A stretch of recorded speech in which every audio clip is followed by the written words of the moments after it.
Welcome back to my channel Animity. मैं जानता हूँ वीडियो काफी लेट हो गई, लेकिन मैं क्या करता, मैं पहले ही बता चुका था मेरे एग्जाम्स चल रहे हैं। अगर मैं एग्जाम्स में फेल हो जाता तो मेरे घर वाले मेरे को एनिमे पे वीडियो बनाना तो छोड़ो, मेरे को एनिमे ही नहीं देखने देते। सो इसीलिए थोड़ी सी वीडियो लेट हो गई, लेकिन हाँ अब मेरे एग्जाम्स खत्म हो चुके हैं एंड अब वीडियोस आएंगी धड़ाधड़। मतलब पक्का तो नहीं है, लेकिन हाँ मैं पूरी कोशिश करूंगा कि अब मैं लेट वीडियोस ना अपलोड करूँ। सो गाइस, जैसा कि हम लोगों ने अब तक देखा कि कैसे आस्था जो कि बिना मैजिक के पैदा हुआ था, उसका सपना होता है विज़र्ड किंग बनने का, जो कि पूरी दुनिया का सबसे स्ट्रॉन्गेस्ट मैजिशियन होता है। सब उसका मजाक उड़ाते हैं और उससे कहते हैं नहीं तुम कभी भी विज़र्ड किंग नहीं बन सकते क्योंकि तुम्हारे पास मैजिक ही नहीं है। लेकिन आस्था कभी भी गिव अप नहीं करता और बहुत ज्यादा मेहनत और ट्रेनिंग करता है। एंड एक दिन फाइनली उसकी मेहनत रंग लाती है जब उसको मिल जाती है उसकी 5 लीफ ग्रिमवॉर, जो कि एक मैजिकल बुक होती है जिसके अंदर एक डीमन होता है। एंड आस्था के अंदर भी एक मैजिकल पावर आ जाती है जो कि होती है सामने वाले के मैजिक को खत्म कर देना। फिर आस्था और उसका भाई यूनो दोनों एक मैजिक नाइट स्क्वाड ज्वाइन कर लेते हैं, जिसमें आस्था ज्वाइन करता है ब्लैक बुल्स और यूनो ज्वाइन करता है गोल्डन डॉन। फिर हम देखते हैं आस्था, नोएल और लक ब्लैक बुल्स की तरफ से और यूनो, क्लॉस और मिमोसा गोल्डन डॉन की तरफ से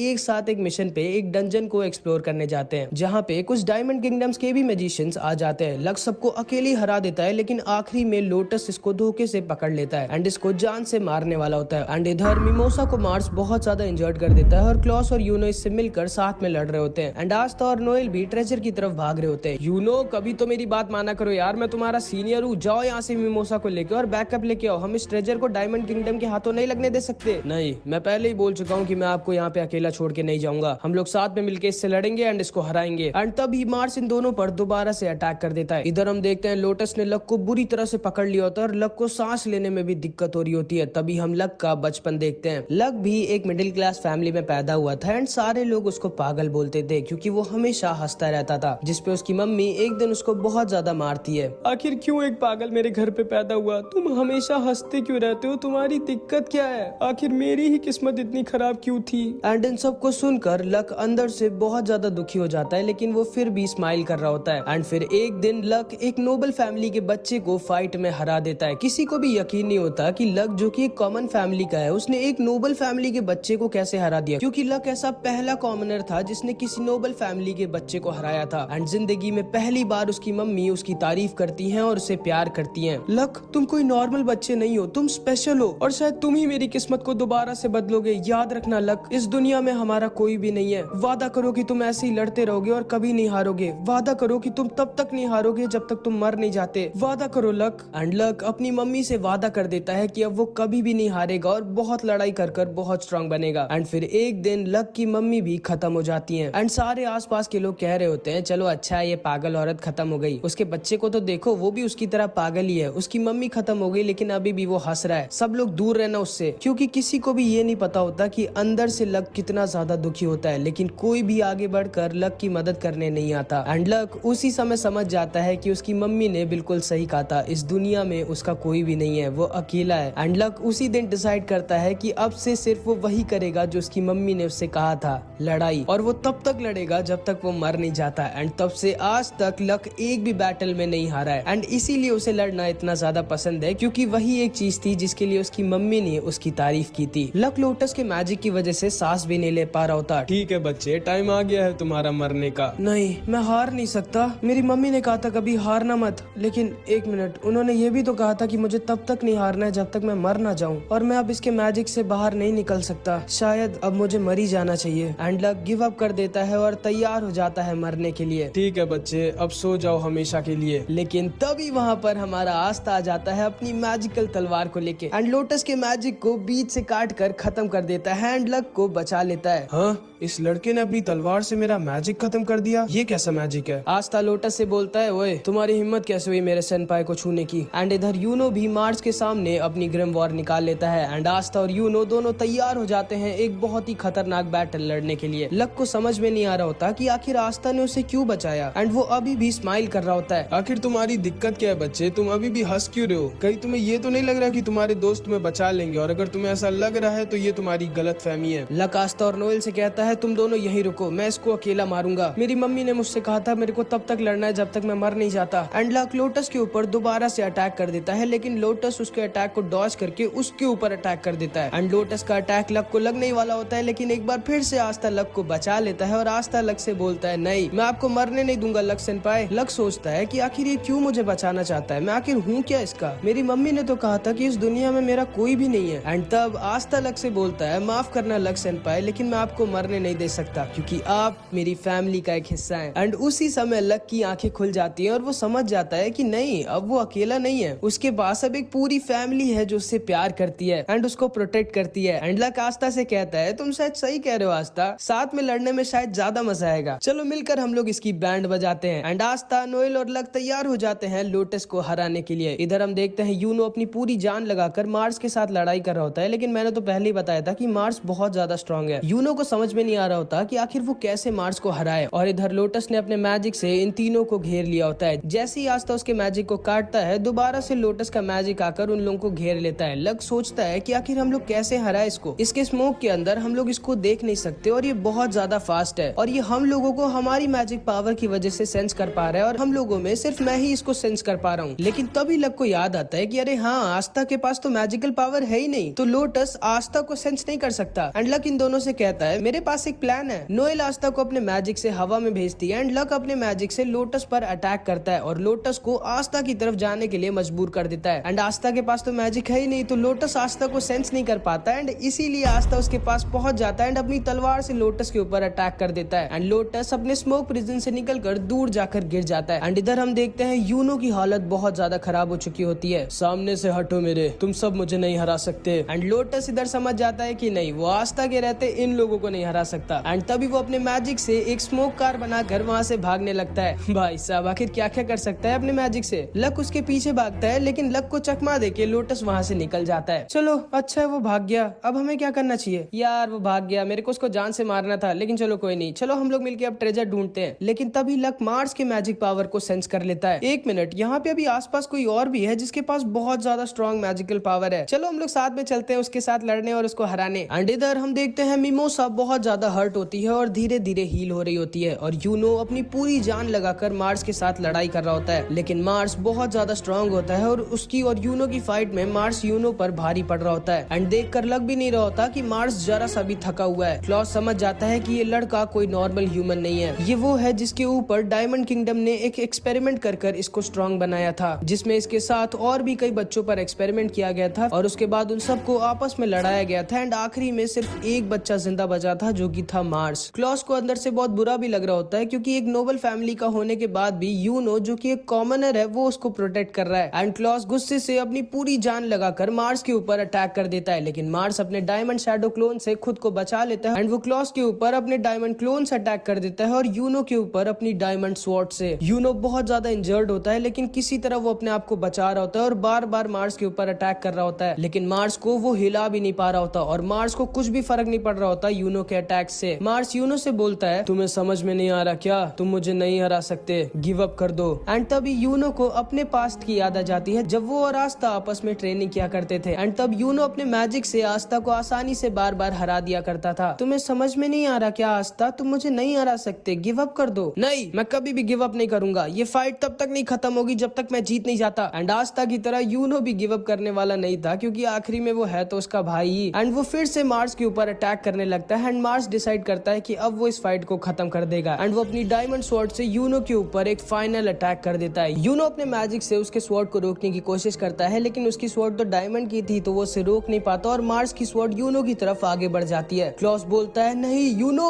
एंड मार्स की स्वॉर्ड यूनो को बस खत्म करने वाली होती है, लेकिन तभी वहाँ पर फिर से हमारा आस्था आ जाता है एंड आस्था अपनी स्वॉर्ड से मार्स की स्वॉर्ड को बीच से काट देता है। क्लॉस देखकर डर जाता है कि आखिर जिस स्वॉर्ड को यूनो तक अपने मैजिक से नहीं काट पाया उसको इस लड़के ने कैसे काट दिया। आस्था मार्स से बोलता है, मेरे भाई से दूर रहना। मार्स भी एकदम शॉक्ड रह जाता है कि आखिर कौन है ये लड़का, क्योंकि जिंदगी में पहली बार किसी ने मार्स की स्वॉर्ड को बीच से काटा था। एंड यूनो भी आस्था को देखता है और सोचता है कि आखिर कितना स्ट्रॉन्ग हो गया है आस्था एंड अब वो बचपन वाला वो वीक आस्था नहीं रह गया है। मिमोसा और क्लॉस भी आस्था को देखकर एकदम दंग रह जाते हैं। अबे ओए गधे, क्या कर रहा है तू, ऐसे बनेगा विज़र्ड किंग, अभी मैं ना आया होता तो गए थे तुम। चुप रहो, मैं बस हराने वाला था उसे। हराने वाले थे कि मरने वाले थे?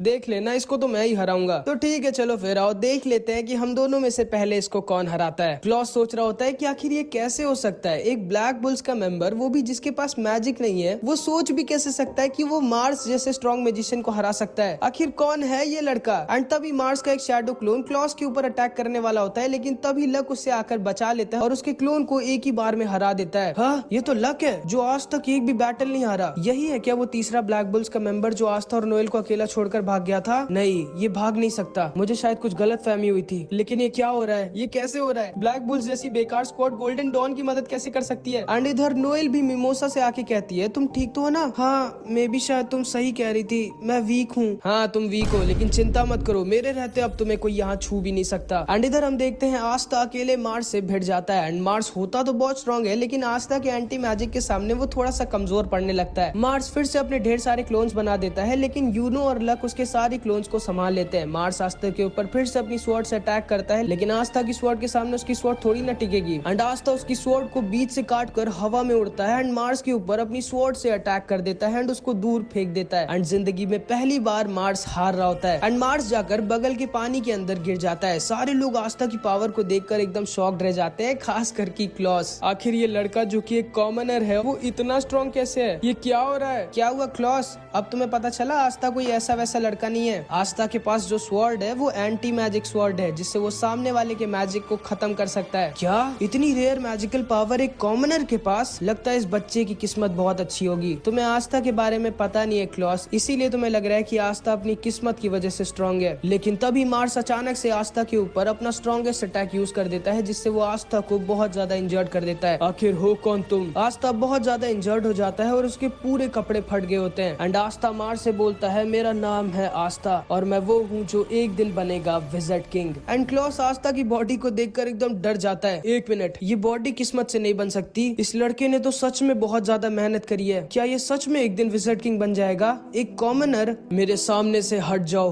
तुम कुछ भी नहीं हो, तुम एक छोटे पत्थर हो मेरे सामने। एंड ये कह के मार्स आस्था के ऊपर अटैक कर देता है। आस्था बोलता है, हाँ माना कि मैं एक छोटा सा पत्थर हूँ, लेकिन मैं वो पत्थर हूँ जो एक डायमंड को भी तोड़ सकता है। एंड आस्था भी मार्स के ऊपर अटैक कर देता है। एंड मार्स होता तो बहुत ज्यादा स्ट्रॉन्ग है एंड उसमें बहुत ज्यादा मैजिकल पावर भी होती है, लेकिन वो आस्था के सामने टिक ही नहीं सकता, क्योंकि आस्था तो मैजिक को खत्म कर सकता है, चाहे मैजिक कितना ही स्ट्रॉन्ग क्यों ना हो। एंड आस्था एक अटैक में मार्स की डायमंड बॉडी को तोड़ देता है एंड मार्स दूर जाकर गिर जाता है और वहीं पर बेहोश हो जाता है। एंड आस्था को लगता है कि वो उस फाइट को जीत गया है। उसके बाद क्लॉस अपने मैजिक से मार्स को बंदी बना लेता है। तुम्हें सच में लगता है ना कि तुम्हारा मैजिक इसको पकड़ कर रख पाएगा? और नहीं तो क्या? मेरी मैजिकल पावर पे शक मत करो लड़के, मैं एक नोबल फैमिली का हूँ और इसको देखो, ये इतना ज्यादा इंजर्ड है। तुम्हें लगता है कि ये मेरा मैजिक प्रिजन तोड़ पाएगा? और मेरे पास इसकी ग्रिम वॉर भी है, तो ये नहीं निकल सकता मेरे मैजिक से। ठीक है, समझ गया। आस्था, हाँ जल्दी से उन कपड़ों का कुछ करो। एक मिनट, कपड़े तो मेरे फटे हैं, तुम क्यों शर्मा रही हो? चुप रहो और अपने कपड़े ठीक करवाओ जल्दी। ठीक है, तो गोल्डन डॉन अपने मिशन में सक्सेसफुल हुई और हम ब्लैक बुल से जीत गए, क्योंकि हम पहले ट्रेजर के पास पहुंचे थे। पागल हो गया तुम? मैं ना होता तो अभी तुम लोग ट्रेजर के पास नहीं, भगवान के पास पहुंच जाते। चुप रहो लड़के, तमीज से बात करो मेरे से। मेरा नाम है क्लॉस और मैं गोल्डन डॉन का। ये हम जीत गए, ब्लैक बुल्स जीत गई। मेरी बात बीच में मत काटो, ब्लैक बुल्स जीत गई। मैंने कहा मेरी बात बीच में मत काटो, ब्लैक बुल्स जीत गई। गोल्डन डॉन जीती है, ब्लैक बुल्स जीती है। नहीं, Golden Dawn, Black Bulls. And इसी बात पे इन दोनों की फिर से लड़ाई हो जाती है। तभी लक सबसे बोलता है, ये गेट तो बहुत ही ज्यादा स्ट्रॉन्ग मैजिकल पावर का बना हुआ है, आस्था तुम ही इसको बीच से काट सकते हो। जिसपे क्लॉस बोलता है, जैसे ये लड़का अकेले इतने स्ट्रॉन्ग मैजिकल गेट को तोड़ पाएगा। एंड आस्था एक सेकंड में अपनी स्वॉर्ड से उस मैजिकल गेट को बीच से काट देता है एंड क्लॉस का एकदम मुंह बन जाता है। एंड फिर ये सारे लोग अंदर घुस जाते हैं और अंदर होता है बहुत सारा खजाना। एंड आस्था इतना सारा सोना देखकर पागल हो जाता है। ये सारे लोग भी ट्रेजर को देखने लगते हैं। ये क्या जादू का? ओए लड़के, इस ट्रेजर को मत छुओ। क्यों, ये तुम्हारा है क्या? नहीं, ये क्लोवर किंगडम के लोगों का है। हाँ, तो मैं भी तो क्लोवर किंगडम का ही हूँ। ढक्कन किसको बोला तुमने? एंड तभी यूनो को एक मैजिकल स्क्रॉल दिखती है एंड यूनो जैसे ही उसको अपने हाथ में खोलता है, उस स्क्रॉल में जो भी लिखा था वो गायब हो जाता है और यूनो की ग्रिम वॉर बहुत ज्यादा तेज रोशनी में जलने लगती है। क्लॉस सोच रहा होता है कि आखिर ये दोनों भाई जो कि एक नोबल फैमिली के भी नहीं है, फिर आखिर ये दोनों इतने स्ट्रॉन्ग कैसे हैं? एक के पास 4 लीफ ग्रिम वॉर है और दूसरे के पास इतनी रेयर एंटी मैजिक की पावर है। एंड इसके बाद हम देखते हैं नेरो आस्था को जबरदस्ती एक दीवार के पास लेके जाती है। क्या करूं मैं इस दीवार का? एंड नेरो आस्था को मारने लगती है, क्योंकि आस्था समझ नहीं रहा होता कि नेरो से क्या कहना चाह रही थी। लेकिन तभी अचानक से दोबारा से मार्स की ग्रिम वॉर जलने लगती है। लक जोर से चिल्लाता है, दरवाजे से दूर हटो तुम लोग। लेकिन बहुत ज्यादा लेट हो चुकी थी। मार्स गेट को तोड़कर अंदर आ जाता है और नोएल के ऊपर अटैक कर देता है और नोएल बहुत ज्यादा इंजर्ड हो जाती है। आस्था नोएल की हालत को देखकर पागल हो जाता है और अपनी ग्रिम वॉर से अपनी तलवार निकालकर मार्स की तरफ भागता है। मार्स की ग्रिम वॉर भी दोबारा से उड़कर उसके पास चली जाती है और मार्स अपने डायमंड मैजिक से इन सब को पकड़ लेता है। आखिर कैसे?